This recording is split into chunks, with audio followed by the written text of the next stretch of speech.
হরে কৃষ্ণ। আজকে আপনাদের মাঝে যে ভিডিওটি নিয়ে আলোচনা করব তা হল শ্রাদ্ধ বাড়ির অন্য খেলে কি হয় জানেন? এ বিষয়ে বিস্তারিত জানতে হলে এই ভিডিওটি না টেনে পুরো ভিডিওটি দেখতে থাকুন। হিন্দু ধর্মে কারোর মৃত্যু হলে তার সন্তান সন্ততিরা অসৌচ পালন করার পর আত্মার শান্তি কামনা করার জন্য শ্রাদ্ধ শান্তি করে, তারপর আত্মীয় স্বজনদের নিমন্ত্রণ করে খাওয়ায়। কিন্তু হিন্দু পুরাণ মতে শ্রাদ্ধানুষ্ঠানের খাবার খাওয়া পাপ। এই খাবার আমাদের মনের ভক্তিভাবকে নষ্ট করে দেয়। এই খাবার খেলে আমাদের মতিভ্রম হয়ে আমরা অনেক পাপ কাজও করতে পারি। এই প্রসঙ্গে একটি পৌরাণিক কাহিনী আছে। একবার এক সন্ন্যাসী তার নিজের কোন কাজে যাচ্ছিলেন। যাওয়ার পথে ক্লান্ত হয়ে আশ্রয় নিয়েছিলেন এক ব্রাহ্মণের বাড়ি। সেই ব্রাহ্মণ তাকে আপ্যায়ন করলেন, আর সন্ন্যাসী নিজে অন্ন রান্না করে খেলেন। তারপর ব্রাহ্মণ সন্ন্যাসীকে তার কুলদেবতাকে দেখান, যাকে তিনি অনেক গয়না দিয়ে সাজিয়ে রাখতেন। সেই সন্ন্যাসী সেই রাতের মধ্যেই সব গয়না নিয়ে পালায়। পরদিন ব্রাহ্মণ উঠে তাকে না দেখতে পাওয়ায় ভাবলেন যে তিনি নিজের ইচ্ছাতেই চলে গেছেন। স্নান সেরে পুজো করতে গিয়ে ব্রাহ্মণ দেখেন তার দেবতার একটাও গয়না সেখানে নেই। তখন তার বুঝতে একটুও অসুবিধা হয়নি যে ওই সন্ন্যাসী সব গয়না চুরি করেছে। ব্রাহ্মণ সঙ্গে লোক পাঠান তাকে ধরে আনার জন্য। সেই সময় সন্ন্যাসী কিছুটা দূরে গিয়ে একটি গাছের তলায় বসে ভাবছিলেন যে তিনি জীবনে অনেক পুণ্য অর্জন করেছেন, কখনো কোন খারাপ কাজ করেননি, তাও তিনি কেন চুরি করলেন? তাহলে তিনি আগের দিন রাতে ব্রাহ্মণের বাড়িতে যে অন্ন গ্রহণ করেছিলেন তাতে কি কোন খারাপ সংসর্গ আছে? এই ভেবে সে অগ্রসর হয় ব্রাহ্মণের বাড়ির দিকে। আর ব্রাহ্মণের পাঠানো লোকও আসে, তাকে দেখতে পেয়ে মারতে আসে।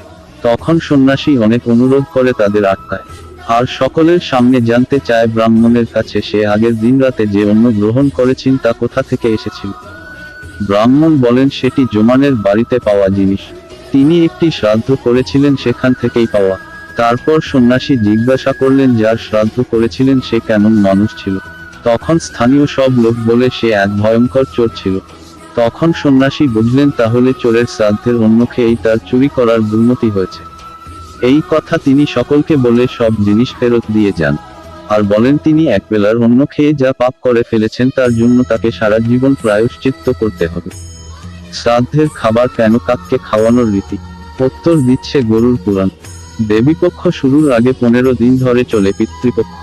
মনে করা হয় পিতৃপক্ষে প্রয়াত পূর্বপুরুষরা তাদের জীবিত বংশধরদের কাছ থেকে জল নিতে আসেন, তাই পিতৃপক্ষ শ্রাদ্ধকর্ম করার জন্য উপযুক্ত। শ্রাদ্ধে উৎসর্গ করা খাবার কাককে খাওয়ানোর রীতি প্রচলিত আছে। জেনে নিন শ্রাদ্ধকর্মে কাকের গুরুত্ব। পূর্বপুরুষদের উদ্দেশ্যে শ্রাদ্ধ করার রীতি প্রচলিত। বিদেহী আত্মাদের শান্তির জন্য পিতৃপক্ষে পূর্বপুরুষদের উদ্দেশ্যে অর্ঘ্য নিবেদন করে থাকেন তাদের উত্তরপুরুষরা। কাকের রূপ ধারণ করে পূর্বপুরুষরা নিবেদন করা খাদ্য খেয়ে যান বলে মনে করা হয়। তাই শ্রাদ্ধের সময় পূর্বপুরুষদের উদ্দেশ্যে নিবেদন করা অর্ঘ্য কোনো কাক খেয়ে গেলে মনে মনে শান্তি পান শ্রাদ্ধকারী ব্যক্তি। পূর্বপুরুষদের উদ্দেশ্যে খাদ্য ও জল নিবেদন করার জন্য মানুষ যজ্ঞের আয়োজন করে থাকেন।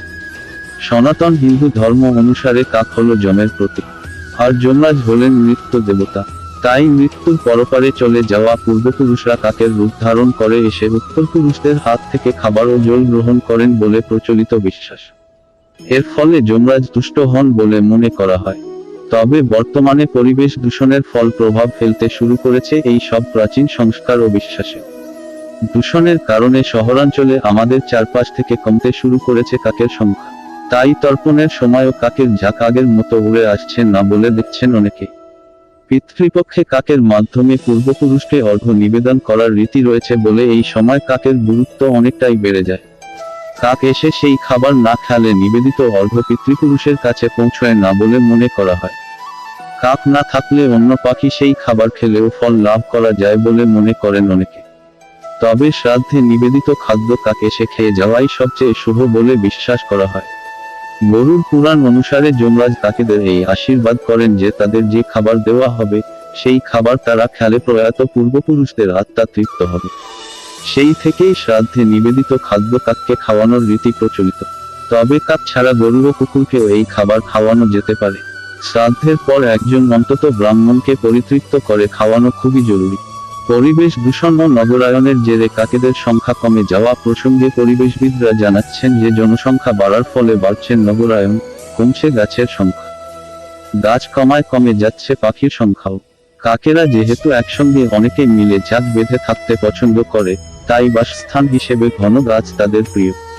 কিন্তু এখন দূরে দূরে একটা দুটো গাছ, তাই কাকেরা বাসা বাঁধার জায়গা পাচ্ছে না। তার সঙ্গে রয়েছে গাড়ির হর্নের ফলে বেড়ে যাওয়া শব্দ দূষণ। কাকেরা হলো ইকোসিস্টেমের একটা অংশ, তাদের ছাড়া প্রাকৃতিক ভারসাম্য নষ্ট হতে পারে।